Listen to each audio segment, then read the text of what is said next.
Thank you. So, thing is that uh,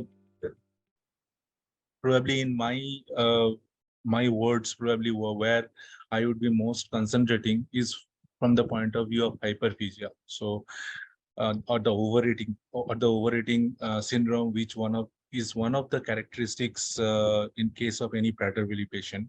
So obviously, as my previous speaker also said, that I am also not an expert on this one.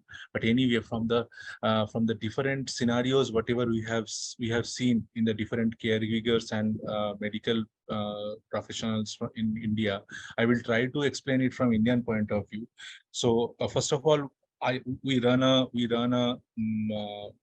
would say a society which is called IPWSA, that is Indian Prader-Willi Syndrome Association, and it is an India-based caregiver group where we normally help the parents with each other on different aspects of whatever the challenges our kids are getting in a day-to-day in a day-to-day life.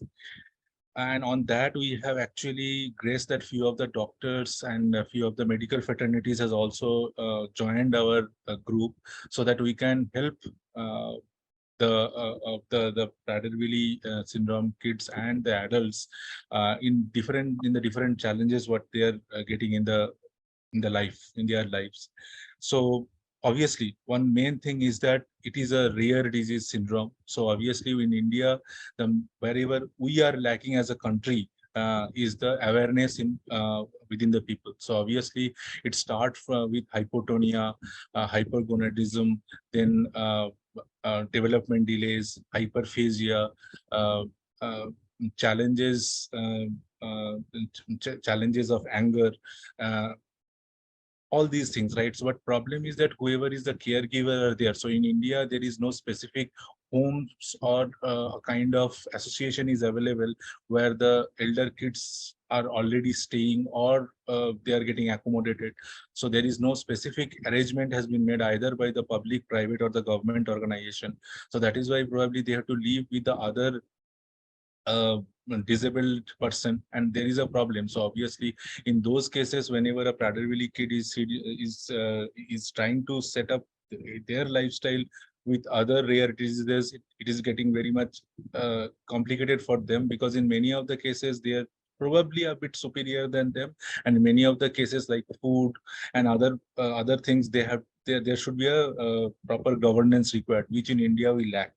So now probably I will explain the first thing, which is already explaining that whether the families in India are informed about the hyperphagia and the other aspects of Prader-Willi, where we need some awareness. So I would say that one third of Indian people, the ratio of the cognizance and the ignorance ratio about the hyperphagia in the caregiver and the medical fraternity of PWS would be 1:3.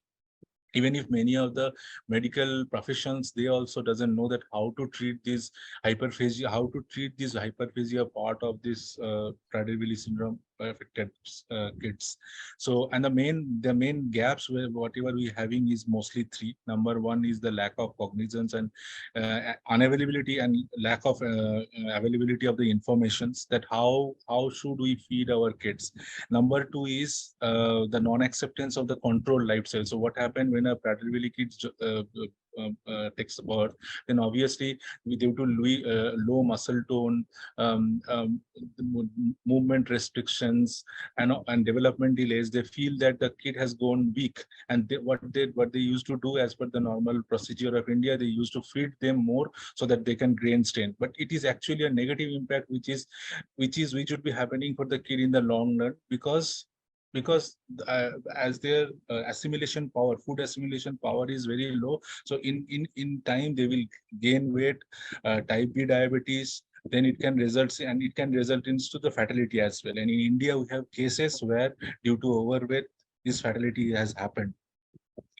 Obviously, the socio-economic and financial disparity, which is one of the major aspects in Indian and this Asian continent, where at least 20% of the population is under poverty level. So getting a two-time meals, basic hygiene is a luxury for them. So in such cases, if a caregiver of a Prader-Willi syndrome has to uh, has to continue with a treatment and with a fooding which is be more expensive, it is not getting possible. And obviously there is not there is abundance of government and the public private support, and also getting the medical aids is very tough here. So that is why it is not, I would say that it is 1:3 ratio that people are aware of this fact about the hyperphagia and the problems of the Prader-Willi syndrome patient. Obviously what we are doing, we are actually trying to reaching the correct audience. We are trying to make the ignorant population cognizance about the problems of the Prader-Willi syndrome and their after effects, what are the steps they have to take. And obviously we are trying to gather some public private funding, CSR support, to create a niche medical facility for the Prader-Willi and the affected families. Governments have also, so in India for Prader-Willi syndrome, the insurance is not still not it's still not so it is not been given for the people who are in Prader-Willi syndrome. So anything related to Prader-Willi syndrome, the insurance and other things get rejected normally. So this is one aspect. And the second part probably is wherever it is mentioned that how just one second. So, what are the extent of the accept? What are the extent? Is it accepted for the restriction to the access of the food for the Prader-Willi syndrome? So here I will probably quote something which has been mentioned in IPWSO website as well. That to understand the importance of the hunger drive, try to look the Prader-Willi syndrome as a starvation syndrome rather than an overeating syndrome, because our this hypothalamus is underdeveloped and there is a on-off mechanism which is not working in the way, and because of that, instead of saying I have eaten enough, the brain sends a signal which is telling the Prader-Willi infected person that you are starving and you need more food. And with that, the food anxiety come, and with the food anxiety, the psychological problem, anger management, these things come. So how we can restrict it? Simple. Probably we can strict the meal routines, because if we are giving the timely food to the Prader-Willi syndrome affected patient, then obviously it will create a reflex action for them. So they would be not sneaking for the food. There should not be sneaking outside the set meals. If we have to treat them, don't treat. We don't have to treat with a high calorie food. It should be something which can be a toy, which can be a book or something like that. It should not be food.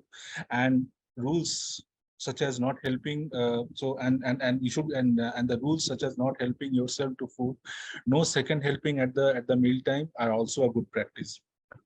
And for a long-term precaution, we can go for early diagnosis, growth hormone therapy, weight control, behavioral management.